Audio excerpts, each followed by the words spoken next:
l'appareil médical qui est à la gauche, à la droite plutôt de M. Thibodeau qui est là.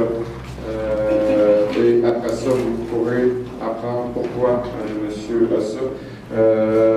Monsieur ici, effectivement, est victime d'un accident de travail très sévère. En fait, c'est une maladie professionnelle.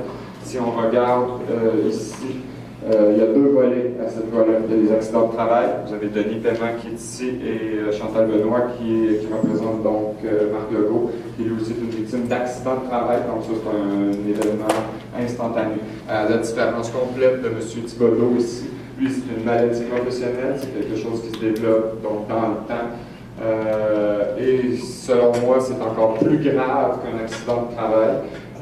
Même si l'accident peut être aussi sévère que d'être coupé en deux, comme Denis Paiement, parce que l'employeur, sciemment, à tous les jours, contribue à une situation comme ça, veut ignorer les faits, veut ignorer tous ceux qui pourraient plaider en faveur de monsieur. Mais chacun ici, vous comprenez qu'il faut malheureusement gagner notre vie.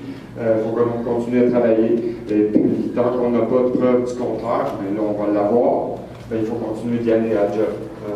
Puis on ne sait pas. L'employeur ne nous dit pas, ben, on finit par être victime de ce genre de situation-là. Donc, Michel Thibodeau, laissez-moi vous remercier de vous être présenté ici. Je sais que vous partez de la ville de Québec. Donc, le voyage pour vous a dû être très pénible. Et je sais que la situation est pénible. Ça fait presque 2 ans qu'on se parle. On est allé vous visiter chez vous. Vous êtes venu nous voir quand on est allé à Québec. Vous avez participé en tant que témoin aussi dans la cause de Denis. Donc, on entend le rendre aujourd'hui. Je sais que votre mémoire a été affectée dans tout ce processus-là. Donc, mesdames et messieurs, si vous avez des questions pour M. Thibodeau, je vous invite à intervenir. Monsieur, donc, sur un appareil respiratoire, on va essayer de lui donner une chance. Mais je vous présente donc humblement M. Michel Thibodeau et une bonne chance. Merci tout le monde. Merci d'être présent de 1. Fait que. Je vais vous donner une copie de votre dossier. Merci. Je peux la retrouver facile. Ça me fait plaisir d'être avec vous. Oui, ah, mais c'est là. Ça me fait plaisir d'être ici avec vous autres aujourd'hui. C'est comme Jean-François disait. C'est sûr que ça arrive de différentes manières, un accident de travail ou une maladie professionnelle qui se développe par rapport au travail que tu fais. Ça fait que moi, c'est dû pour vous expliquer comment c'est arrivé. J'ai toujours été carrossier, peintre de Bosselard, même de mon jeune âge. Je suis venu au monde dans un garage, mon père a toujours eu un garage. Par contre, c'est pas moi qui peinturais. Puis dans le temps, oui, c'est vrai qu'elle avait du plomb. Mais à l'âge de 47 ans, je me demandais pourquoi j'avais des étourdissements, des tremblements, des engourdissements, j'avais des maux de cœur. Ça ne fonctionnait plus. En tout cas, je suis allé consulter dans les hôpitaux pendant 2 ans de temps. En 2009, je reçois, au mois de décembre 2009, je reçois un téléphone de la santé publique. Est-ce que vous m'entendez tout bien? Oui. Je reçois un téléphone de la santé publique d'avoir à sortir du garage dans les plus brefs délais, puis de me rendre d'aller voir un médecin. C'était urgent. Fait que là, j'avais voulu lui demander pourquoi. Ils m'ont dit que j'étais intoxiqué au plomb.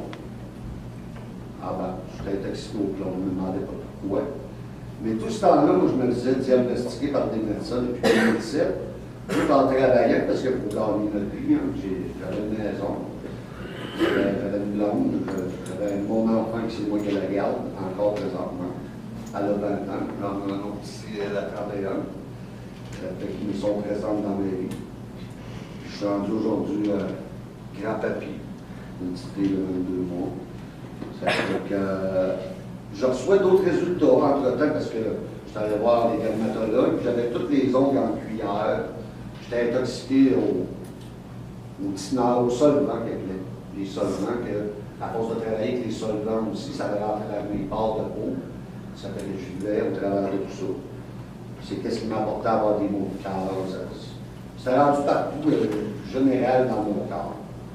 Puis à force de pousser les investigations, neurologues, je les ai toutes passées. Tout ce qui est en rapport avec les liens gynécologues, je n'ai pas vu. C'est pas compliqué, c'est vrai, les liens que lui que j'ai pas vu.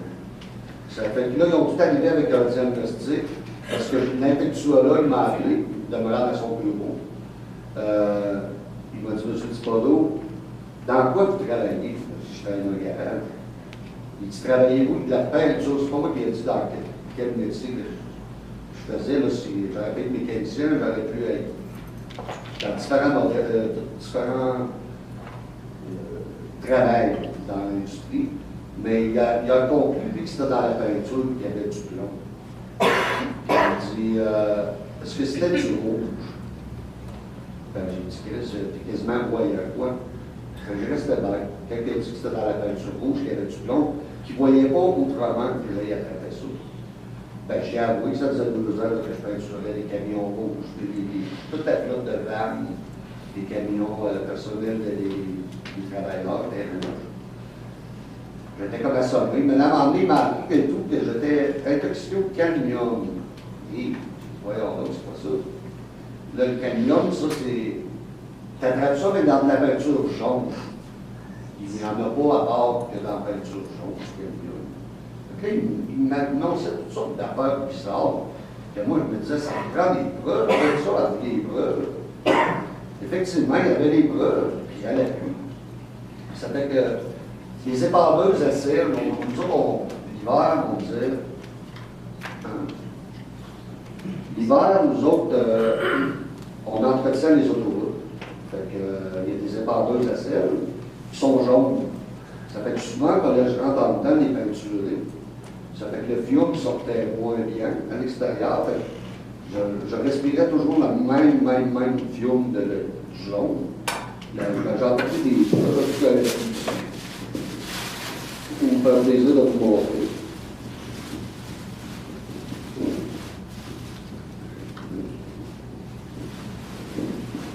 Ça, c'est juste un gilet. Parce que vous voyez le col, il y a du rouge. De l'approcher de la caméra, si vous permettez. On va enregistrer la preuve. On va le montrer ici. Parfait, ok, je vais vous aider là-dessus.